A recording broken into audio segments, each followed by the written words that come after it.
இருக்கிற ஒவ்வொரு தொண்டனும் ஒவ்வொரு தோழனும் தான் உழைத்து சம்பாதித்த பணத்தில் இருந்து ஒரு பகுதியை எடுத்து தமிழகத்தில் உள்ள பொதுமக்களுக்கு நெஞ்சை நிமிர்த்தி செலவு செய்யக்கூடிய அற்புதமான தமிழகத்தில் ஒரு பெரும் மாற்றத்தை இந்த இளைஞர் படைகளை வைத்து செய்வதற்காக எங்கள் தலைவர் அவர்கள் இருக்கிறாங்க.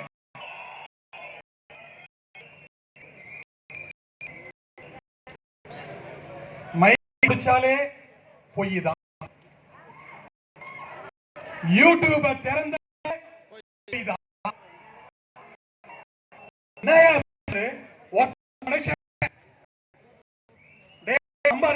போதும். ஒரு மனிதன் உணவை எதுக்கும் போதும் கிடையாது. இப்படிப்பட்ட உலகத்தை நான் போதும், எனக்கு தேவை கிட்ட இருக்கு. இனி எனக்கு இந்த தமிழகத்தில் உள்ள மக்களுக்கும் 30 ஆண்டுகளுக்கு என்னோடு துணையாக நின்ற என்னுடைய கழக தோழர்களுக்கும் உறுதுணையாக அரசு வரேன் வார்த்தை தான் சொன்ன.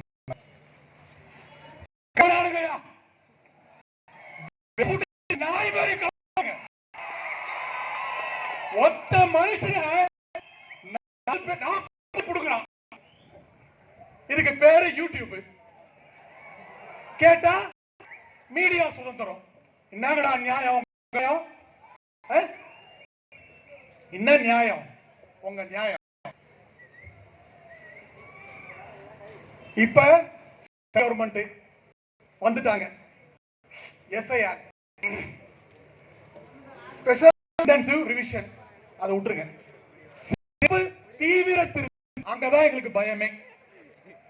தமிழ்நாட்டுக்கு ஒரு பேரிடர் ஏற்பட்ட போது, ஒரு மிகப்பெரிய வெள்ளங்கள் பாதிப்புகள் ஏற்பட்ட போது காட்டாத மத்திய அரசு இந்த எஸ்ஐஆர் ஏன் இந்த தீவிரத்தை காட்டுது?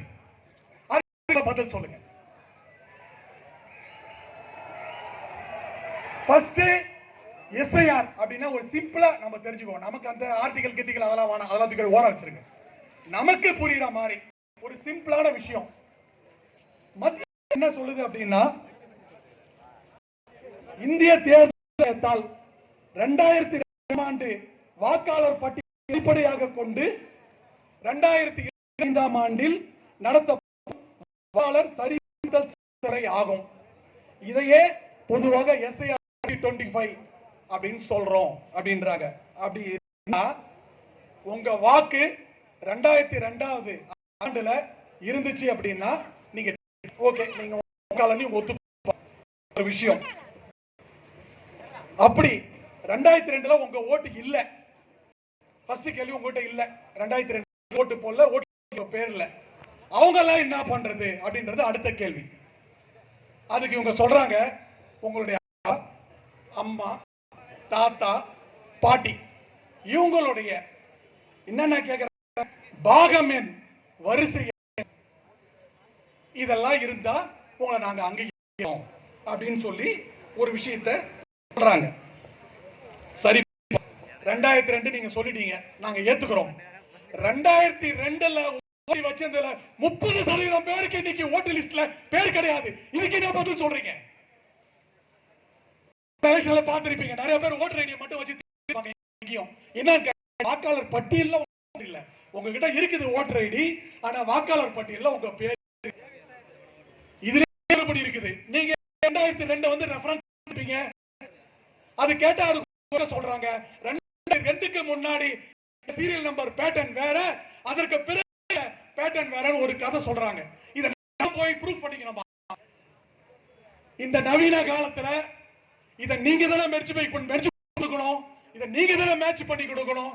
சாதாரண பாமர மக்களுக்கு என்ன தெரியும்? அவங்க எப்படி இத கையாளுவாங்க?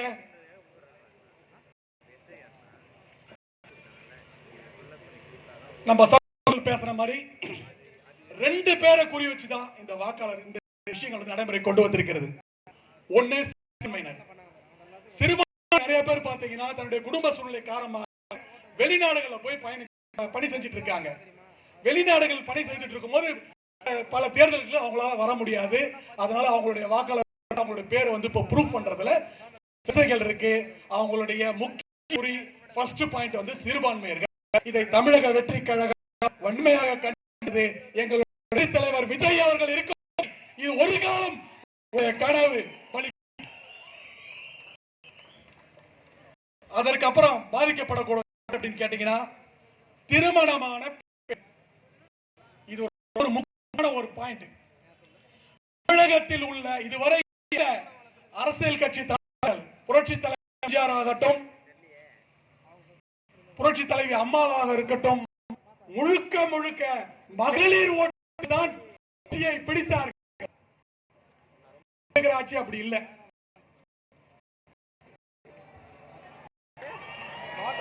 பின்ன எப்படி வந்தது? பேய் வந்துரும் எங்களுக்கு நீங்க பேய் வந்துரும். நாங்க நம்ம மக்களும் பயந்து ஐயோ எங்கேயோ பேய விட இங்க இருக்கிற பிசாசே மேல உங்களுக்கு ஓட்டு போட்டாங்க. வேற வழி இல்லாம தான் உங்களுக்கு ஓட்டு. தமிழ்நாட்டை காப்பாற்றுறதுக்கு வேற என்ன வழி தெரியல. அதனால நீங்க சொன்ன பொய்யையும் போலியான வாக்குறுதிகளும் நடைமுறைக்கு சாத்தியமில்லாத வாக்குறுதிகளும் நம்பி தமிழக வாக்காளர் பெருமக்கள் ஏமாந்தா உங்களுக்கு வாக்களிச்சாங்க.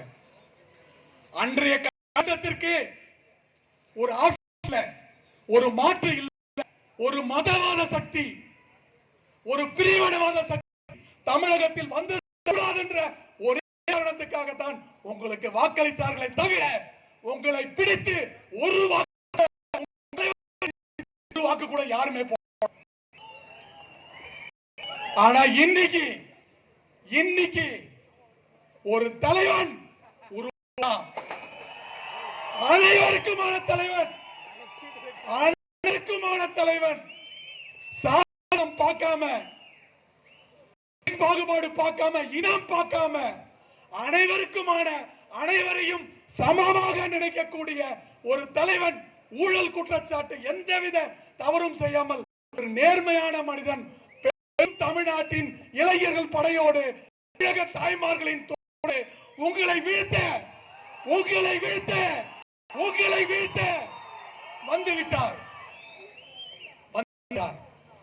ஞாபகம் வச்சுக்கீங்க எனது அன்பு சொந்தங்களே, அன்புக்குரிய கழக தோழர்களே, ஒரு 6 மாத காலம் பல்லை கடிச்சுக்கிட்டு நமக்கு குடும்பங்களை நம் தலைவரின் முகத்தை மனதில் கொண்டது.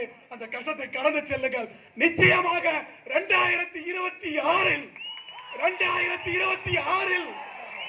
தமிழ்நாடு சொர்க்க பூமியாக என்பதில் எந்த மாற்று கருத்தும் தேவை. கேட்டாரு, ஏம்பா நீங்க வந்து ஓட்டு போடுன்னு சொல்றீங்க, அங்க மத்த அரசியல் கட்சி 60 வருஷம் இருக்காங்க, அவங்க நீங்க என்ன செய்ய போறீங்க அப்படின்னு சொல்லி கேட்ட நாங்க சொன்ன ஒரு பதில்.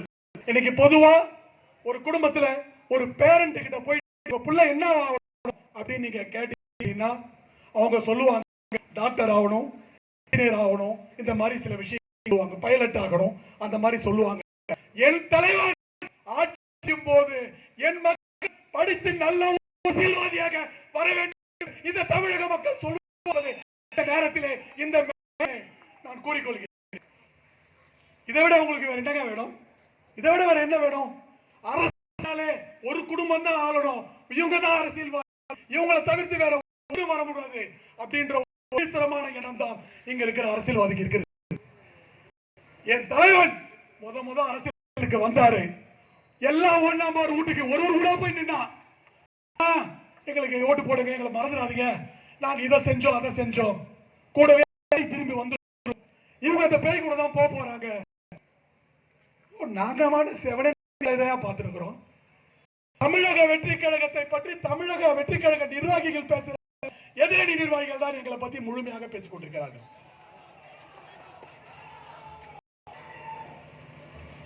எதிரணி நிர்வாகிகள் தான் பேசிட்டு இருக்காங்க. இன்னைக்கு நான் அடிப்படையாக சொல்றேன், மற்ற அரசியல் கட்சிகள் இருக்கிற இளைஞர்களை அந்த கட்சி தலைவர், எம்எல்ஏக்கள், எம்பிக்கள், மாவட்ட செயலாளர்கள் மதிக்க ஆரம்பித்தது எப்போது?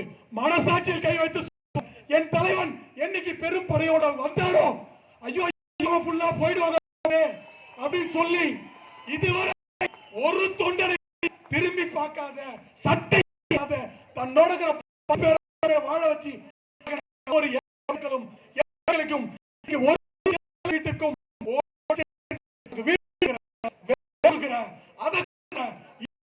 பொய்ய சொல்லி பொறுப்பை கொடுக்கிறேன்னு இளைஞருக்கு அதிக அளவு வாய்ப்பு கொடுத்தது இளைவனுக்கு பிறகு. இதை யாராவது முடியுமா? அந்த கட்சி தோழர்கள் நம்ம கிட்ட சொல்லியிருக்காங்க,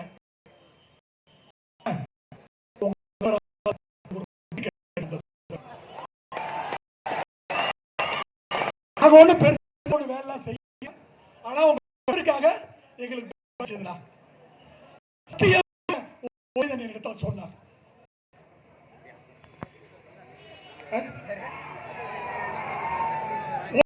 போனா தனக்கு என்ன கிடைக்கும்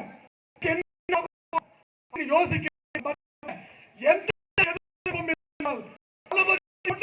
அப்படின்ற ஒரே காரணத்துக்காக இங்கு வந்த கோடான கோடி என் தொண்டர்களையும் அவர்களுடைய பாதங்கள் தொட்டு